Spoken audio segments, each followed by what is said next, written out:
Assalamualaikum warahmatullahi wabarakatuh. Nama saya Almasila Hairudiskia. Di sini saya akan menjelaskan mengenai reward strategy. Reward strategy adalah pernyataan niat yang mendefinisikan apa yang ingin dilakukan organisasi dalam jangka panjang untuk mengembangkan dan menerapkan kebijakan, praktik, dan proses penghargaan yang selanjutnya akan mencapai tujuan bisnisnya dan memenuhi kebutuhan pemangku kepentingannya. Mengapa perusahaan harus memiliki reward strategy? Menurut Duncan Brown pada tahun 2001, perusahaan harus memiliki reward strategy sebab pada akhirnya reward strategy merupakan sebuah cara berpikir yang dapat diterapkan pada masalah penghargaan apapun yang timbul di dalam organisasi, yaitu untuk melihat bagaimana seseorang dapat menciptakan nilai darinya. Lebih khusus lagi, terdapat 4 argumen untuk mengembangkan strategi penghargaan.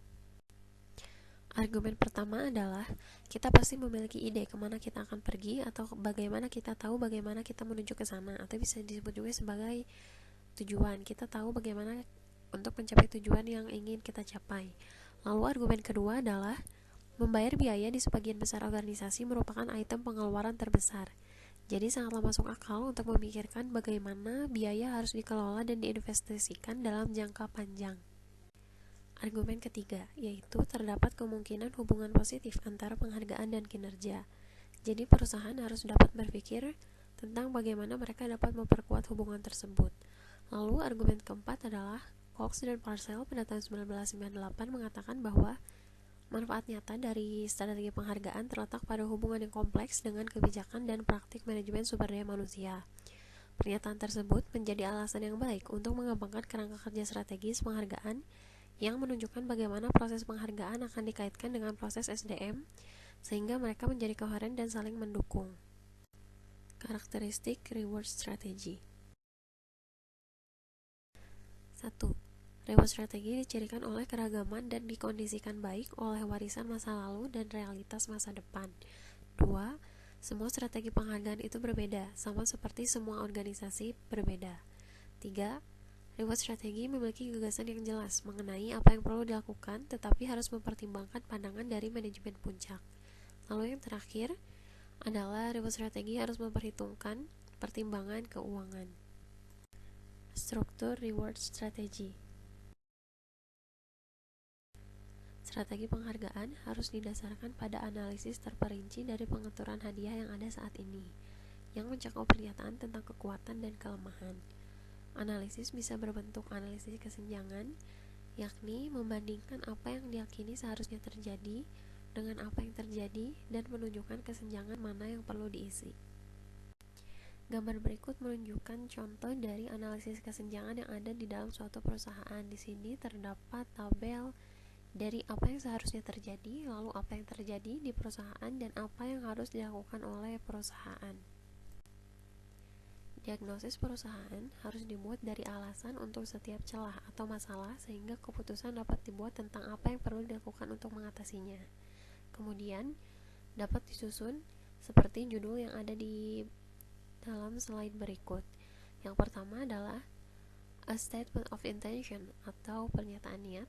Lalu yang kedua adalah a rational atau sebuah alasan. Lalu yang ketiga adalah a plan atau sebuah rencana. Dan yang keempat adalah a definition of guiding principles atau definisi prinsip-prinsip panduan. Isi reward strategy. Broad brush reward strategy. Di sini, strategi imbalan yang luas dapat mengikat organisasi untuk mengejar kebijakan imbalan total. Tujuan dasarnya adalah untuk mencapai keseimbangan yang tepat antara imbalan finansial dan non-finansial. Tujuan lainnya adalah untuk memperkenalkan pendekatan yang lebih terintegrasi untuk manajemen penghargaan, mengembangkan pendekatan yang lebih fleksibel terhadap penghargaan, dan menjelaskan perilaku apa yang akan diberikan mengenai penghargaan dan mengapa. Specific Reward Initiative. Pemilihan inisiatif penghargaan dan prioritas yang menyertainya akan didasarkan pada analisis keadaan organisasi pada saat tersebut dan penilaian kebutuhan bisnis dan karyawannya. Contohnya adalah pengenalan skema pengakuan formal, pengembangan sistem tunjangan yang fleksibel, pengenalan struktur kelas dan gaji baru, program komunikasi, program pelatihan, pembinaan, dan bimbingan yang dirancang untuk meningkatkan kemampuan manajemen lini, dan lain sebagainya. Prinsip-prinsip panduan. Prinsip-prinsip panduan memberikan dasar untuk kebijakan reward dan memberikan pedoman untuk tindakan yang terkandung dalam strategi reward. Prinsip-prinsip panduan harus memasukkan atau dipengaruhi oleh keyakinan umum tentang keadilan, kesetaraan, konsistensi, dan transparansi. Mengembangkan reward strategi. 4 fase utama dari reward strategi. Fase pertama adalah fase diagnosa, yaitu adalah ketika tujuan reward disetujui. Lalu fase kedua adalah desain rinci, yaitu ketika perbaikan dan perubahan dirinci dan setiap perubahannya itu diuji. Lalu fase ketiga adalah tahap pengujian dan tahap persiapan akhir. Lalu ada fase implementasi yang diikuti dengan tinjauan dan modifikasi berkelanjutan. Pada slide ini dapat dilihat terdapat a model of the reward strategy development process. Di sini terdapat model proses pengembangan strategi penghargaan. Seperti yang sudah saya sebutkan tadi, terdapat 4 fase utama dari reward strategy. Pada model ini terdapat beberapa proses, yakni menganalisis bisnis strategi dan kebutuhan bisnis, lalu mengembangkan strategi SDM, selanjutnya mengembangkan dan menjustifikasi strategi penghargaan dan mendefinisikan prinsip panduan, lalu mempersiapkan dan melakukan uji rencana, menerapkan rencana, dan melakukan tinjauan dan modifikasi, seperti yang dipersyaratkan. Effective reward strategies.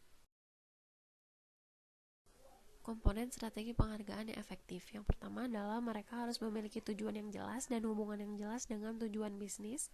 Yang kedua adalah harus ada program pembayaran dan penghargaan yang dirancang dengan baik. Dan ketiga adalah perlu adanya proses SDM dan penghargaan yang efektif dan mendukung.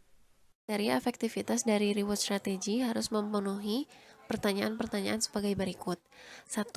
Apakah itu selaras dengan strategi bisnis organisasi dan strategi SDM-nya? 2.